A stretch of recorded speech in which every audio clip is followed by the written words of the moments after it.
សម្រាប់បងចង់ដឹងកម្មវិធីរ៉ាប់ត្រូមានអីខ្លះបងមើលចង់ដឹងអក្សរអង់គ្លេសមានអីខ្លះខ្ញុំប្រាប់សម្រាប់ខ្ញុំគឺមានច្រើន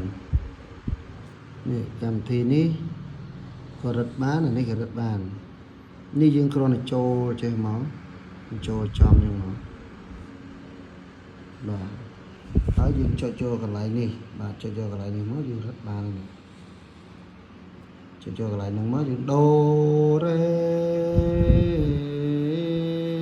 ចឹងវារត់តាមយើងស្រែក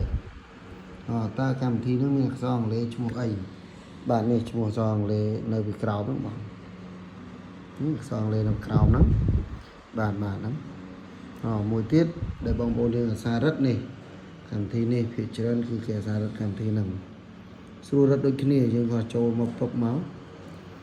បាទជួយយើងដូរ៉េយើងរត់មកគឺវារត់តាមសំឡេងយើងស្រែក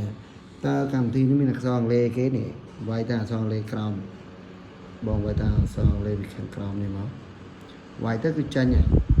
ដោនយកមកយើងចូល Play Store ហើយយើងដោនយកមកហ្នឹង